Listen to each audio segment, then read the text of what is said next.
Morning.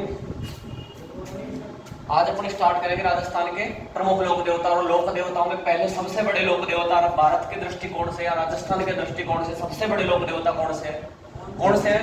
Ramdev ji. और रामदेव जी का गोत्र क्या है? तंवर। तो इसीलिए पूरा नाम क्या आता है? रामदेव जी तंवर। रामदेव जी पीरों के पीर कहलाते हैं और सबसे बड़े लोक देवता भी कहलाते हैं भारत के दृष्टिकोण से देखो या राजस्थान के दृष्टिकोण से। भारत के दृष्टिकोण से देखें तो रामदेव जी का छोटा रामदेवरा कहां पड़ता है? भारत का गुजरात में। और गुजरात में कौन सी जगह है? जूनागढ़ गुजरात। और राजस्थान का छोटा रामदेवरा कहां पड़ता है? खुंडियास अजमेर। इसके बाद में बात करते हैं रामदेव जी की। तो रामदेव जी का जन्म कहां पर होता है? रामदेव जी का जन्म होता है उंडू काश्मीर शिव तहसील बाड़मेर में। बाड़मेर के शिव तहसील के उंडू काश्मीर गांव में रामदेव जी का जन्म होता है। इसके बाद में बात करते हैं रामदेव जी के बारे में। जैसे कहा जाता है कि रामदेव जी के पिता का नाम अजमाल जी तंवर था और माता का नाम क्या था? मैना दे। माता का नाम मैना दे। इसके बाद में अपन चर्चा करते हैं रामदेव जी की पत्नी के बारे में। तो रामदेव जी की पत्नी का नाम नेतल ने बताया जाता है और उसी का दूसरा नाम निहाल ने बताया जाता है। रामदेव जी की एक धर्म की बहन भी थी, उसका नाम था डालीबाई। वैसे कहा जाता है कि रामदेव जी की धर्म की बहन ने उनसे एक दिन पहले जीवित समाधि ली थी और वो तिथि थी भाद्रपद शुक्ल दशमी। और रामदेव जी समाधि लेते हैं भाद्रपद शुक्ल एकादशी को। रामदेव जी की एक रियल सिस्टर भी थी, उसका नाम था सुगुणाबाई। धर्म की बहन तो हो गई ना डालीबाई, उसके बाद में एक रियल सिस्टर थी, उसका नाम क्या था? डालीबाई, वो सुगुणाबाई। क्लियर? इसके बाद में रामदेव जी का एक भाई था, उसका नाम था वीरमदेव। और वीरमदेव को किसका अवतार माना जाता है? बलराम का अवतार। किसका अवतार? बलराम का अवतार। समझ में आ गया? इसके बाद में अपन बात करते हैं रामदेव जी की। बाद में अपन बात करते हैं रामदेव जी की। रामदेव जी की जाति तो राजपूत मानी जाती है और गोत्र तंवर। गोत्र क्या माना जाता है? तंवर। यहां तक समझ में आ गया? इसके बाद में रामदेव जी ने, ऐसे कहा जाता है कि रामदेव जी जब 10-12 साल के थे ना, तो उन्होंने बाल्यावस्था में किसका वध कर दिया था? किसका वध कर दिया था? भैरव राक्षस का वध कर दिया था। किसने? रामदेव जी तंवर ने। जो और उसके बाद में रामदेव जी लोक देवता कहलाने लगे थे। उसके बाद में रामदेव जी के बारे में आगे चर्चा करते हैं। तो रामदेव जी का वंश अर्जुन वंश माना जाता है। रामदेव जी अर्जुन वंश के माने जाते हैं। रामदेव जी के बारे में और बताते हैं तो रामदेव जी के बारे में चर्चा करते हैं। तो रामदेव जी के बारे में वैसे तो कई फैक्ट मिल जाते हैं, लेकिन रामदेव जी का मेला कब आयोजित होता है? रामदेव जी का मेला भरता है भाद्रपद शुक्ल द्वितीया से भाद्रपद शुक्ल एकादशी के बीच।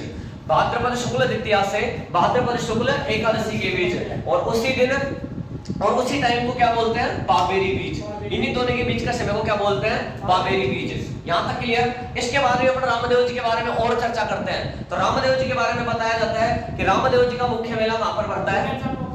रुड़ेचा पोकरण जैसलमेर। जैसलमेर के पोकरण में रुड़ेचा नामक स्थान पर इनका मेला भरता है और वहीं पर इनका मुख्य मंदिर बताया जाता है। क्लियर यहां तक? इसके बाद में रामदेव जी का मेले का मुख्य आकर्षक होता है 13 ताली नृत्य। और रामदेव जी ने एक पंथ चलाया था, उस पंथ का नाम था कांवड़िया पंथ। और उसी कांवड़िया पंथ की महिलाओं के द्वारा कौन सा नृत्य किया जाता है? 13 ताली नृत्य। कौन सा नृत्य? 13 ताली। 13 ताली नृत्य क्या है? इसके बारे में अपन जब लोक नृत्य पढ़ेंगे तो उस टाइम पे चर्चा कर लेंगे। इसके बाद में अपन आगे बढ़ते हैं। रामदेव जी के मुख्य मंदिर कितनी जगह बने हुए हैं? 4-5 जगह रामदेव जी के मंदिर बताए जाते हैं। उसमें से एक मंदिर मुख्य मंदिर बना हुआ है रुड़ेचा पोकरण जैसलमेर में। दूसरा मंदिर बना हुआ है खुंडियास अजमेर में। एक भारत के दृष्टिकोण से देखें तो एक मंदिर है कहां पर? जूनागढ़ गुजरात। एक मंदिर है विराटिया पाली और एक मंदिर कहां पर पड़ता है? सुरताखेड़ा चित्तौड़गढ़। यहां तक समझ में आ गया? इसके बाद में थोड़ा और आगे बढ़ते हैं रामदेव जी के बारे में। तो रामदेव जी के मंदिर में से कहा जाता है कि चरण चिन्ह की पूजा की जाती है। किसकी? चरण चिन्ह। उनको अपन पगले बोलते हैं। क्या बोलते हैं? पगले। यहां तक क्लियर? इसके बाद में रामदेव जी के बारे में कहा जाता है कि रामदेव जी का जो जागरण होता है, मतलब भाद्रपद शुक्ल द्वितीया को होता है, भाद्रपद शुक्ल एकादशी को होता है। और वो जो जागरण होता है, उस जागरण में गीत गाए जाते हैं, उनको ब्याहुल बोलते हैं। और ब्याहुल जो गीत गाया जाता है वो रामदेव जी के मेघवाला जाति का ही भक्त होता है। उस भक्त का नाम क्या है? क्या बोलते हैं उसको? रिखिया। क्लियर? यहां तक रामदेव जी की एक सौगंध होती है और रामदेव जी की सौगंध जो दिलाते हैं वो क्या कहलाती है? आण। क्या कहलाती है? आण। समझ में आ गया? समझ में आ गया? इसके बाद में रामदेव जी के बारे में बात करते हैं। रामदेव जी के जो प्रिय भक्त होते हैं या फिर पैदल यात्री होते हैं, जो यात्री होते हैं, वो क्या कहलाते हैं? जातरू। क्या कहलाते हैं? जातरू। रामदेव जी की ध्वजा है ना, वो नेजा कहलाती है और नेजा 5 रंगों से निर्मित होती है। लेकिन ऐसे कहा जाता है कि कांवड़िया रामदेव जी के पंथ था, जो कांवड़िया पंथ था, उसके लोग नीले रंग का धारण नहीं करते। नीले रंग का धारण नहीं करते। यहां तक क्लियर? इसके बाद में रामदेव जी को पीरों का पीर कहते हैं। रामदेव जी को पीरों का पीर क्यों कहते हैं? क्योंकि मक्का मदीना से कुछ संत आए थे और रामदेव जी को उन्होंने पीरों के पीर की उपाधि दी थी। यहां तक क्लियर है? इसके बाद में रामदेव जी के बारे में और बात करते हैं। तो रामदेव जी, ऐसे कहा जाता है कि भारत में सबसे पहले रामदेव जी लोक देवता कहलाने लगे थे और बाद में रामदेव जी के पीरों की उपाधि दी थी। और उपाधि किसने दी थी?